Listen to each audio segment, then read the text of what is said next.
But now with some of the pressure of RTO or the fact that people are going and being on site with customers more, kind of like things were before, the question for me that I've realized is what magic can happen when you're in person?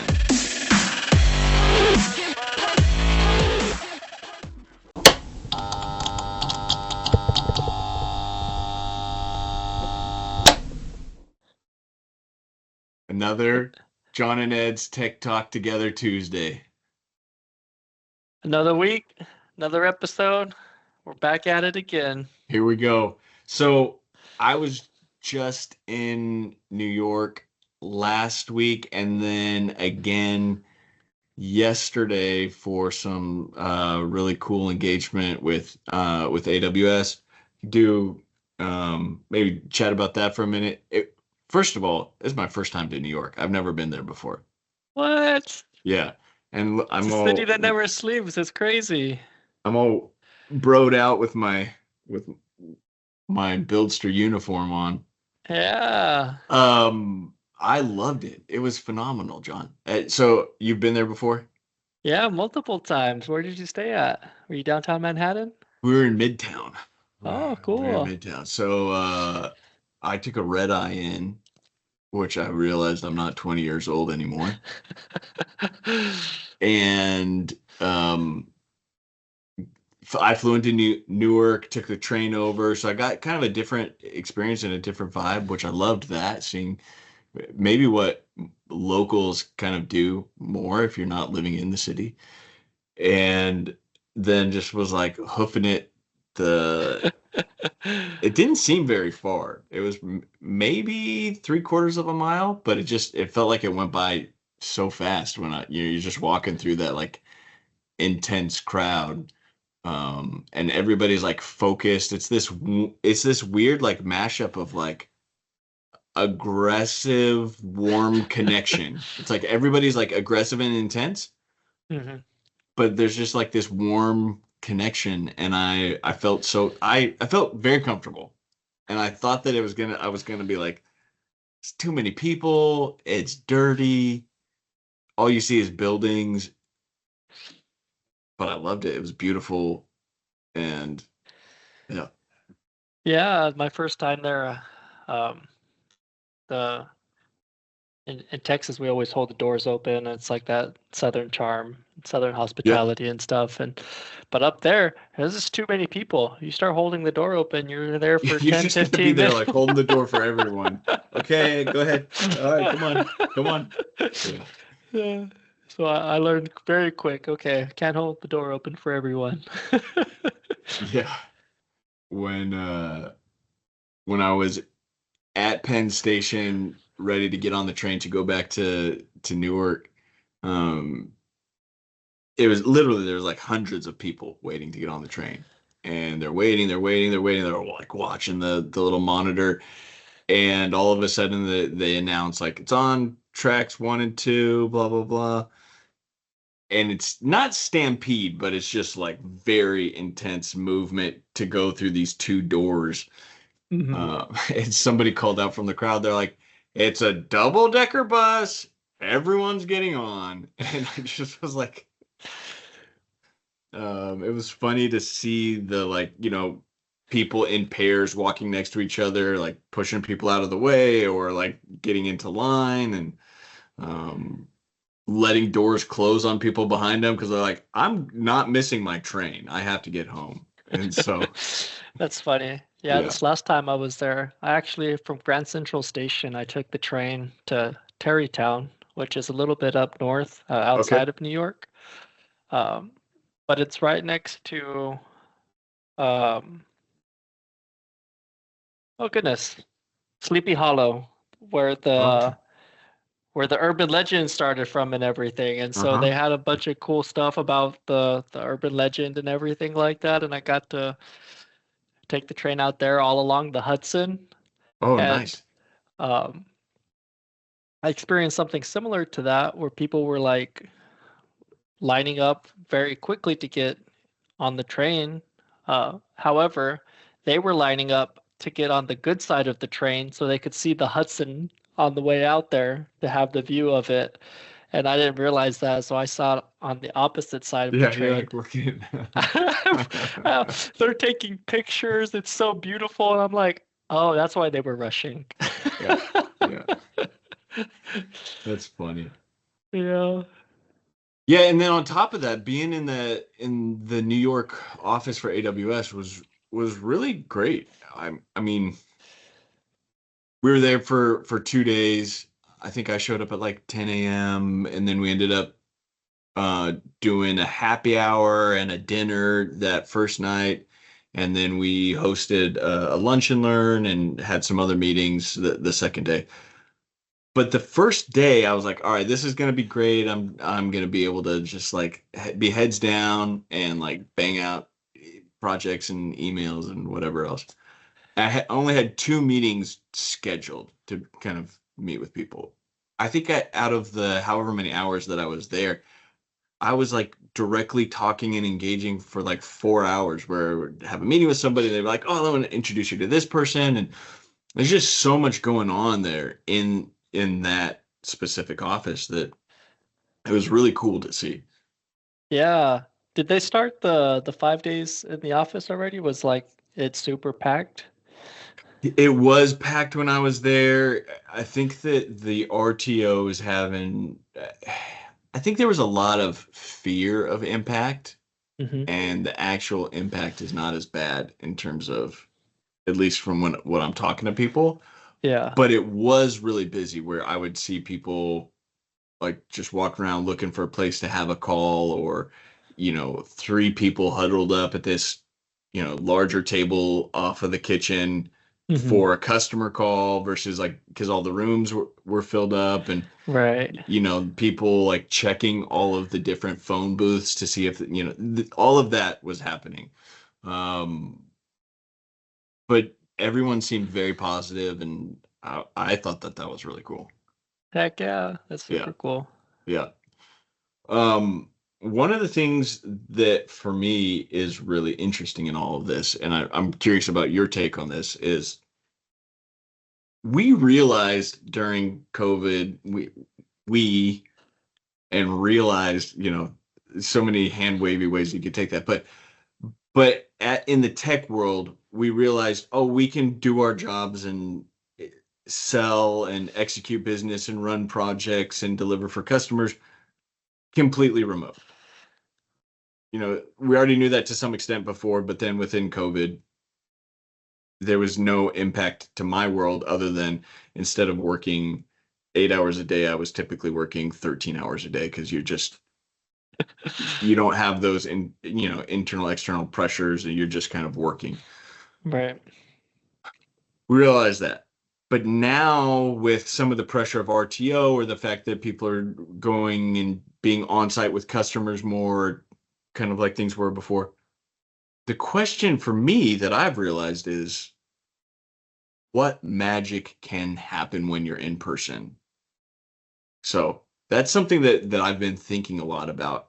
And I've thought about it a lot being in person with AWS in New York. But I'm curious, what do you think about that? Great question. So before I joined BuildsTR, my last company actually, we were hybrid. So I was in the office 3 days a week, Okay. and um, it started off really cool because it was um, in the office Tuesday, Wednesday, Thursday. So we got to bookend Friday and Monday. However, it quickly turned into on the Tuesday, Wednesday, Thursday, we were running into issues with space, with too many people, not enough seats, and not being able to sit with our team, and our team being all over the world too, and across the country and stuff. So sometimes I'd be in the office, and after taking morning meetings and stuff, sometimes I wouldn't even sit with my team or see my team anyways. And I'd be like, oh shoot, I don't even know why I came into the office today. Yeah. Should have just worked Um, from home. um, on that note, though, I do feel like there's always that the camaraderie that you miss out on. With seeing Yeah. people. I'm definitely a face person. meeting people. I like meeting people and putting a face to a name and being able to go out to lunch or just bounce ideas off people and different things like that. But on the flip side of it, the freedom and the flexibility of being able to work remote and um, is really like a huge benefit too. So um, I think we're very, very fortunate, like in our case, where uh, yes, we work remote, um, but we have like these different sync ups Yeah.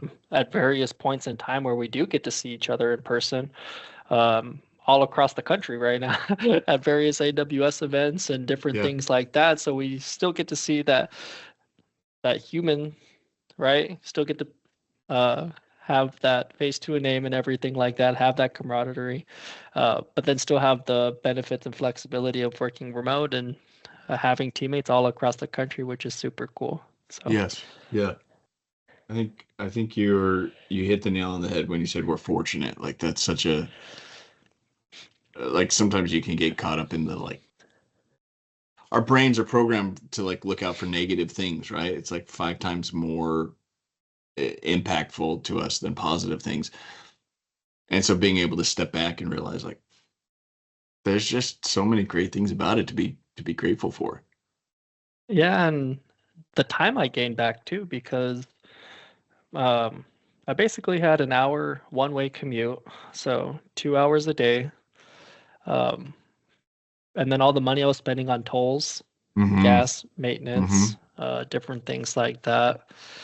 Um, and then lunch too. If I forgot my lunch, I'd have to either eat at the food court or order something, and I was spending a ton of money on food, and so uh, all that adds up. So being able to work remote and have my own lunches and meal preps and everything like that has been very nice as well. I talked to somebody who lives in the Virginia area, Hmm. and he was saying that when he has to go into the office Yeah. with the cost of gas and the cost of all of the tools, it ends up being $90 for him to go into the office. Dang, that's So crazy. I've yeah, never actually done the math. I could probably go do the math, but I know on tolls alone, I was spending about $300 a month just on tolls, going 3 days a yeah. week. Well, look, if I had to go drive into Seattle, I would either be spending an hour and a half to 3 hours driving around. Plus, there's one place where there's a bridge, a small bridge toll. I don't know what it is off the top of my head. Or I'd be paying $20, both ways on the ferry. Yeah. And so it's like, and that stuff adds up super quick. Or if I'm just taking the ferry and then riding a bike or an e-bike or a scooter or Hmm. whatever, or just walking, then I would only pay for the ferry back just $10. But still, it's like there's so many aspects to the impact of having to go in Hmm. that you now go, well, magic happens when we're in person, but then what is the magic? And then what is the threshold of the amount of time that we need to be in person to make that magic happen? Right. Absolutely. Yeah, I think, I don't know. This is just my thoughts about it. All right. So something that came up when we were, and it was Kyle and I were there. We're gonna have Kyle on as a guest soon, so that'll be fun. He'll get to talk about his story, what he thinks about why he helped, develop and start Buildster from the ground up. But um, one of the things that I'm curious about is that all the conversations, the blog post that I wrote about partner, we talked about it. Yeah. That came up. We were talking to some AWS individuals, and one of the guys was basically saying, like it's like he had listened into some of the like Slack calls or Chime calls that we've had internally about this partner thing. What's Hmm. a partner? And I thought this was so cool. So for me, it just emphasized we're not done chewing through and figuring out or having those conversations about partner because even within AWS, they're going, we understand the partner world, but we're working on the framing of how we talk about partners, how we use partners, how we train our people about partners. So that was really cool for me. I don't know, has that come up for you at all recently? Maybe not, but Well, in addition to all the conversations we've had, and I know we go back and forth, but uh, talking with the AWS folks and everything, it's that framing thing, right? It's like, how do we introduce a partner and how do we start those relationships and those introductions and different things like that, and to really cultivate and foster that, right? And it's crazy, even after all these years and through various partners and everything, that we're still having these conversations. But I mean, it kind of makes sense if you think about it, because obviously, like, um, the TAMs and solutions architects get rotated and regions change and tons of new organizations switch to AWS and things are constantly changing all the time yeah, and everything, yeah, right? So change is like the only thing that's guaranteed to happen, right. right? Yes. So Yeah. the answer to your question, Longs, is yes, we're still seeing it happen quite a lot. Yeah. So I think that's pretty much all I wanted to chat about. I do want to tease the next conversation that we're going to be having.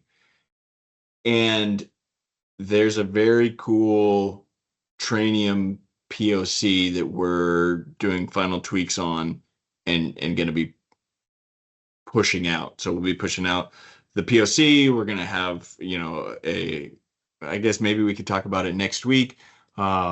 But I'm pretty excited about that. Everything that AWS has been investing in terms of their own chips to have very focused chip design around specific use cases like training.